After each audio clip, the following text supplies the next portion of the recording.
Hello everyone. Right over here I have a fascinating collection of Civil War artifacts. I'm going to go through them right now. What you see in the upper left hand corner right here is a roller buckle. This could have been used for a cartridge case, buckle things together. So I'm going to give you a close-up look of it. So it's dug up so you can see there's a lot of wear on it and the rust. I can actually still open it.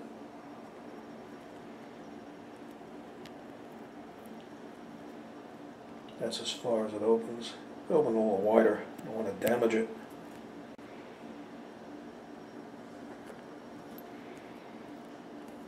This was dug up on a battlefield. Right here is a grommet, a poncho grommet. This came off likely in the heat of battle.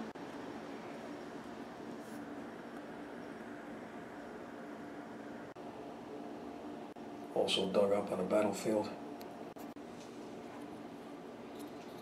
This is a Spencer Carbine brass. This is actually a cartridge. There was powder in here. This was connected to a bullet, and when this was struck, it just flew out with the bullet to its target.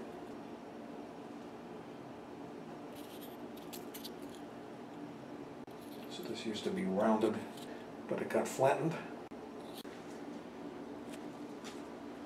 This is a canister shot ball. This thing is heavy and quite big.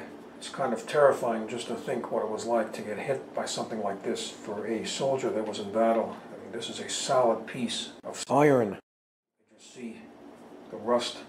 This is almost the size of a golf ball. So this thing would just shoot out of a cannon and cause tremendous devastation. This came from artillery. This was fired out of an artillery barrage, and it was dug up on a battlefield. Right over here is a Smith Carbine bullet. As you can see, the back is flat.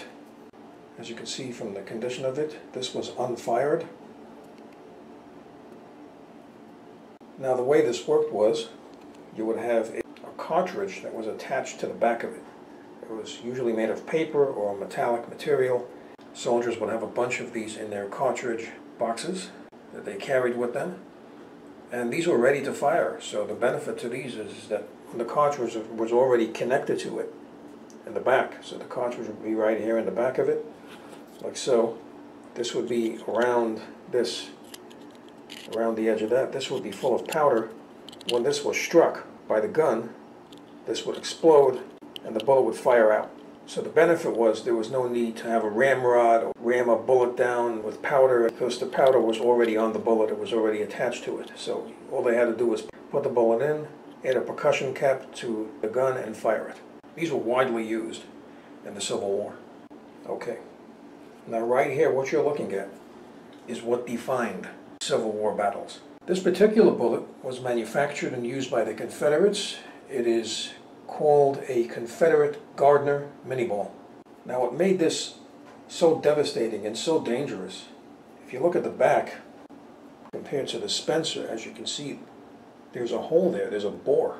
And what happened was, you see, in this case there is no connected cartridge. They actually had to use a ramrod, ram black powder down the muzzle of the rifle, and then after they did that, they rammed the bullet down. What happened was, when the bullet was fired, you could see the edges right here, they expanded from the force of the explosion. And as it was shoved out, it spun, because inside there was a spiral. It was rifled, there was a spiraling, and that caused the bullet not just to shoot out straight, it caused it to shoot out straight and spin at the same time. And when that happened, it caused the bullet to project much faster and go a lot farther. So its range was very far. As a matter of fact, it had an effective range of 300 yards and an extended range of half a mile. Imagine that. This was in the 1860s. They had a weapon that had this kind of range. When they had tactics, they were basically still using bayonets and cavalry. and horses fighting with each other. I mean, they even had hand-to-hand combat in some engagements.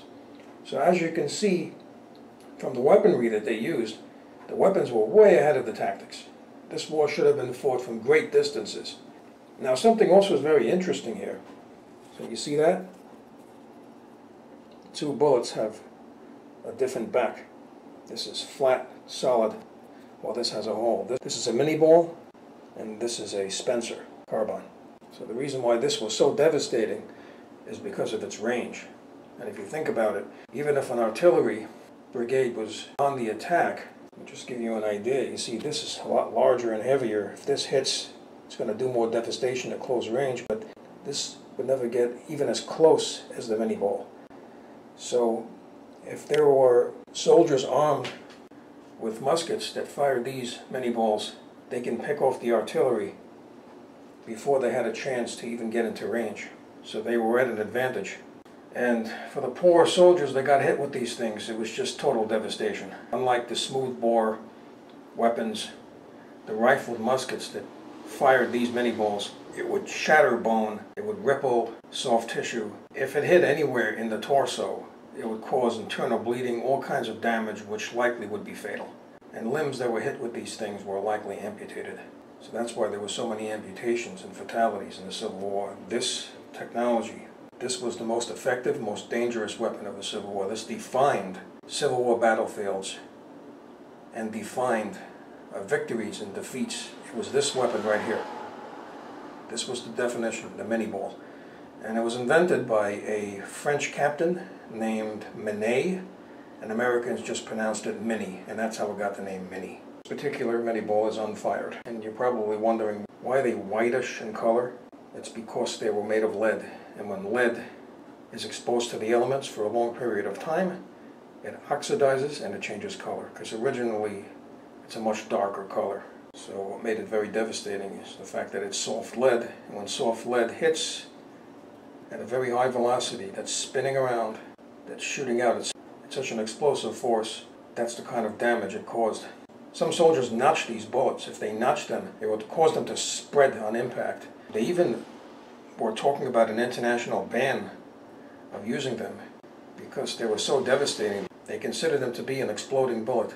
Right here is a fired Confederate 3-groove Minie ball, similar to this Minie ball. However, as you can see, it's a little bit different based on the grooves, and also this one is fired. As you can see right here, tip of it, there's a mark over here. This was likely caused by digging tools to dig it up. As you can see, the grooves here, they're expanded. Take a look at the one that's not fired. See, it's more narrow, because that's what happens when these are fired. The skirt expands from the force, and then it's shot out as it's spinning at the same time. And you can see over here the grooves are more clean and undisturbed. So these artifacts tell a great story. You can just imagine who used them, which battlefields they were used on.